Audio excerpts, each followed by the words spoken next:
Assalamualaikum warahmatullahi wabarakatuh. Om Swastiastu. Jadi, kita mulai untuk bab 8-nya. Bab 8 ini kita akan membahas tentang transformasi 3D dan interaksi dengan perangkat. Untuk transformasi 3D sendiri ada 3 metode, yaitu translasi, scaling, sama rotasi. Untuk penjelasan dari perhitungannya sudah dijelaskan oleh Bu Fe, maka dari itu kita akan langsung membahas ke dalam codingannya. Oke, di sini ada transformasi objek 3D. Ya, di sini kita akan menggunakan tipot untuk contoh dari transformasi objek 3D. Yang pertama, kita jalankan dulu. Oke, ini ada ya, tipot. Oke. Kemudian di sini kita akan membuat bentuk kotak lembar kerjanya, itu ukurannya 480 kali 480.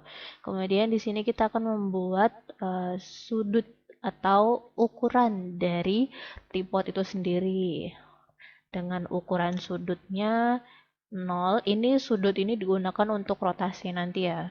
Kemudian di sini ada X untuk ukurannya, Y, Z, dan T ini untuk timernya. Timer ketika untuk berotasi itu timingnya berapa sih? Seperti itu. Oke, yang pertama kita akan menjelaskan dulu menggunakan void type tipot. Kita menggunakan library tipot ya. Di sini sudah dijelaskan pada bab sebelumnya. Kemudian kita lanjut ke metode dalam transformasi objek 3D. Di sini kita akan mentranslasi dari sudut yang sudah sudut atau ukuran tripod yang sudah ditentukan.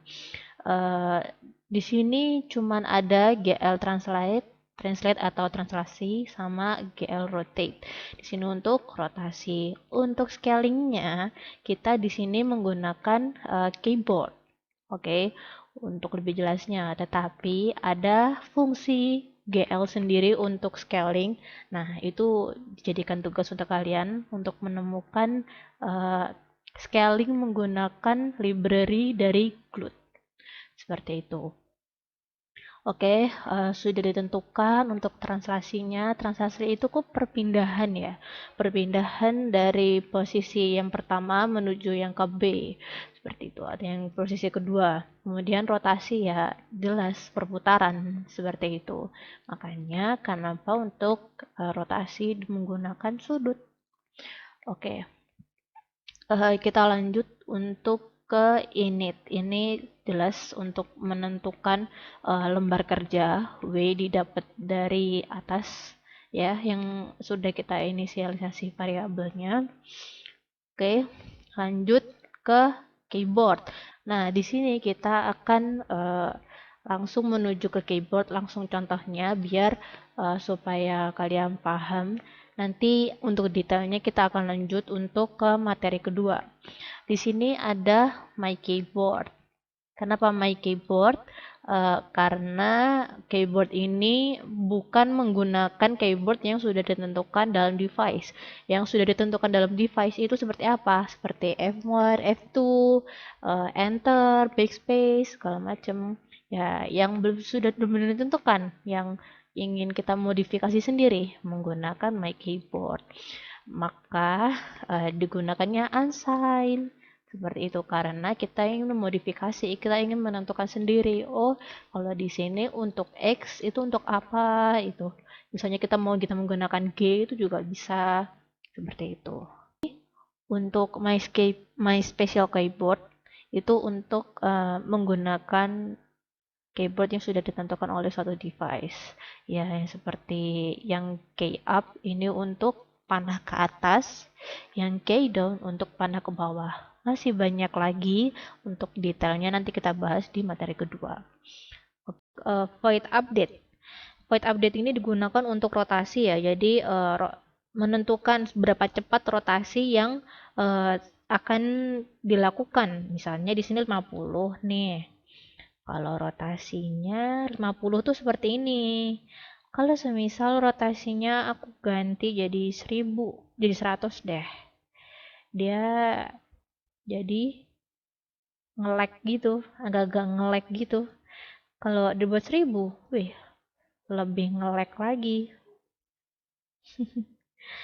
Ya, ya, kayak patah-patah gini jadinya. Ya, seperti itu. Kemudian di sini ada void main, jelas untuk memanggil fungsi-fungsi yang sudah kita gunakan ya.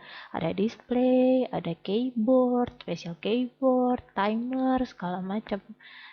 Itu seperti biasa untuk menampilkan data-data atau fungsi-fungsi yang telah kita buat di atas seperti itu. Kita langsung lanjut aja untuk ke keyboardnya untuk menjalankannya. Oke, di sini saya akan menggunakan X untuk rotasi. Ya, rotasi seperti ini. Oke, sekarang kita ingin scaling atau perbesaran atau pengecilan tergantung skala yang kita buat. Nah, di sini scaling kita menggunakan keyboard, yaitu menggunakan panah atas untuk zoom in. Ya, nah kalau untuk panah bawah untuk zoom out, ya di sini masih secara manual untuk scalingnya, tapi ada fungsi juga. Nah, itu buat tugas kalian ya. Oke, lanjut.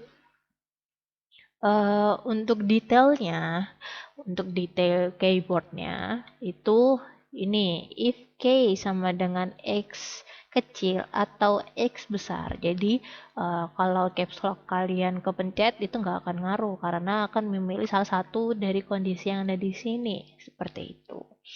Oke, terus di sini tipot ini diambil dari sini ya, mengambil fungsi tipot itu tadi.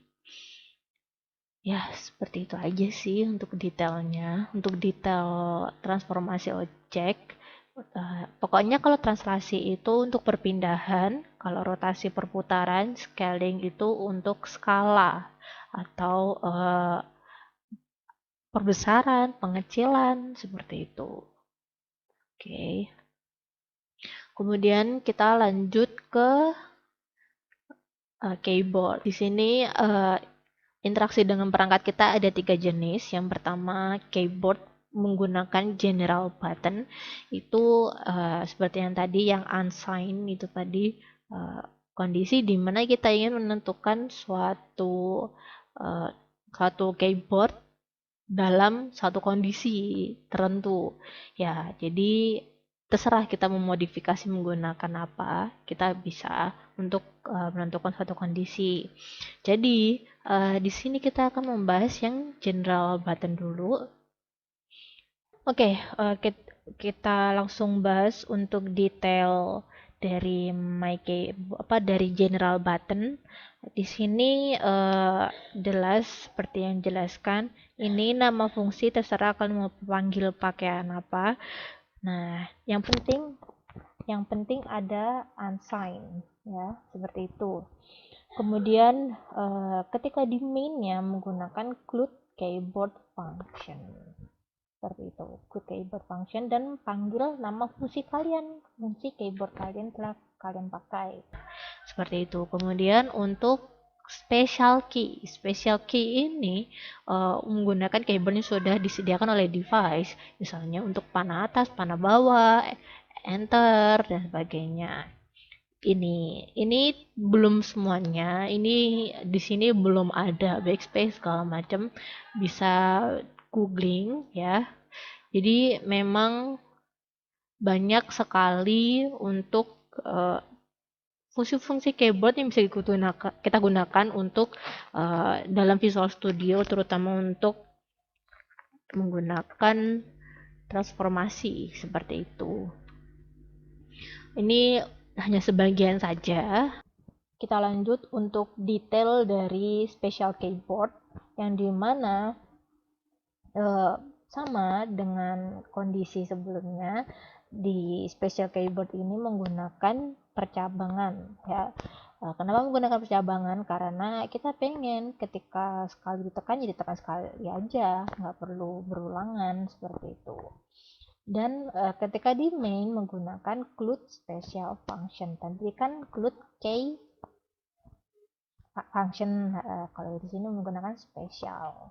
Ya, karena dia sudah terdapat dalam device. Ya, seperti itu. Oke. Untuk detail dari keyboard tadi sudah diberikan contohnya untuk yang di transformasi ya. Untuk detail contohnya kayak menggunakan X atau menggunakan panah atas, panah bawah, seperti itu. Oke, sekarang kita lanjut ke mouse. Di mouse di sini ada 3 fungsi. Bukan 3 fungsi sih, lebih tepatnya ada 5. Yang dimana dalam mouse itu ada sisi kiri, sisi kanan, sisi tengah, dan posisi ketika dia ditekan dan dilepas. Jadi fungsi-fungsi ini kita bisa gunakan untuk misalnya untuk ngedrag barang, untuk ngedrag objek. Ya, itu untuk menentukan. Oke, sekarang kita lanjut untuk mouse dalam Visual Studio-nya. Jadi di sini misalnya nih saya pencet di sini untuk yang bagian kiri. Ya, mouse bagian kiri. Nah, ini mouse bagian kanan. Nah, ini posisinya. Jadi anggap aja ini ada garis koordinat. Nah, di sini itu titik 0,0-nya. Jadi semakin di sini titiknya semakin kecil. Ketika di sini titiknya semakin besar, ya anggap aja di sini ada garis koordinat, di sini ada 0,0. Ya, seperti itu.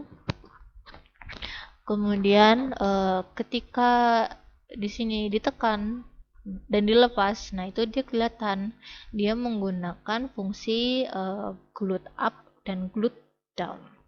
Oke, seperti itu. Sekarang kita lanjut untuk ke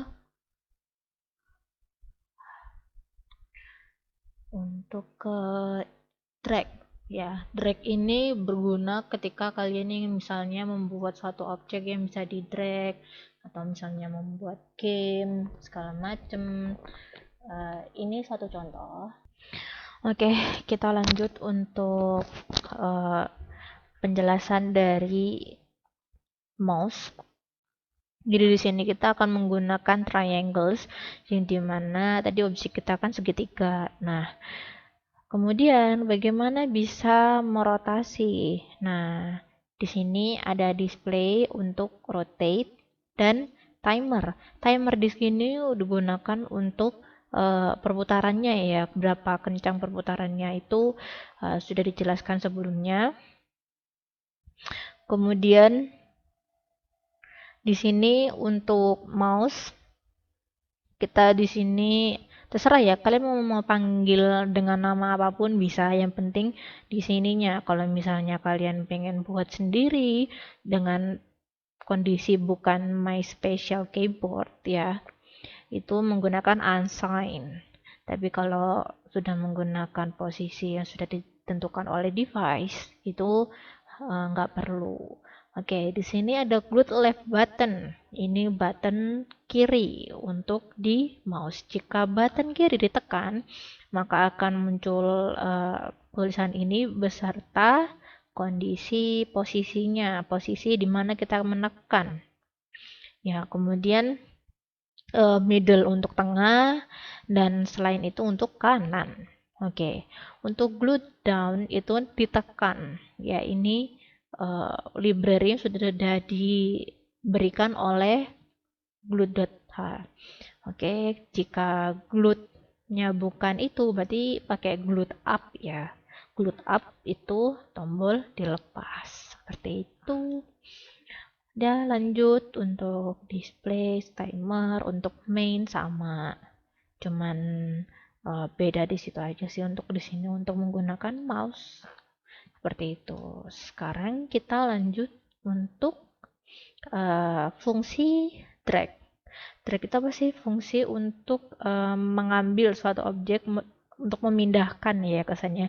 Kita klik posisi di sini, terus misalnya aku pengen pindah ini ke bawah. Nah, ini namanya itu drag.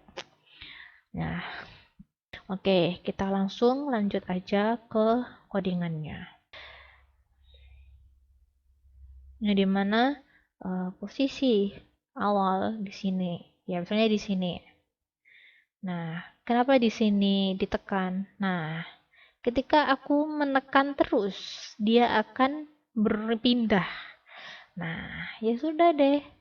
Tinggal kasih fungsi, misalnya objek ini kita ditekan, terus mengikuti posisi objek mouse yang sudah kita pakai di sini, ya sesuai yang terbaca di layar. Ya, sesuai di layar. Oke. Kemudian ketika lepas, nah lepas. Oke, baik. Maka dari itu untuk bab ini cukup sampai di sini.